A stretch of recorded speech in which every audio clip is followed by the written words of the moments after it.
এবং এই যে গণ আন্দোলন যেটা হলো এবং এই রাষ্ট্রে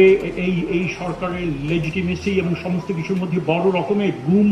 যে কত বড় একটা সত্য সেটা যখন আমরা দেখেছি প্রধান উপদেষ্টা যখন আয়না ঘরে গেলেন এবং সেই সময়ে জাতীয় এবং আন্তর্জাতিকভাবে এটাকে যেভাবে পোর্ট্রেইড হলো এই সমস্ত কিছু মিলিয়ে আমি মনে করি যে ইয়েস একদিকে রেকগনিশনটা হয়েছে, কিন্তু এখনো পর্যন্ত আমরা যেভাবে এই বিচার প্রক্রিয়া চলছে,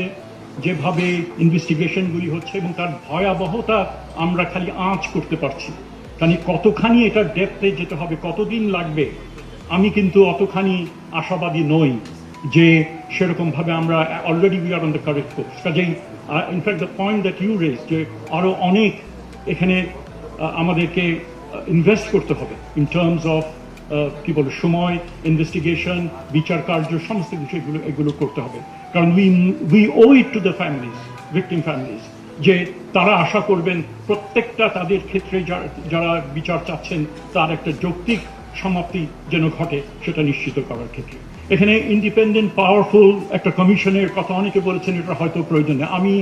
তার সাথে কিছুটা হলেও দ্বিমত পোষণ করি, কারণ আমাদের ইন্টারন্যাশনাল ইনস্ট্রুমেন্ট যেটা আমরা স্বাক্ষর করেছি সেখানে গ্যারান্টি অফ নন রেকারেন্স, এটা যে ঘটবে না তার একটা, এবং সেটা করতে হলে আমাদের অবশ্যই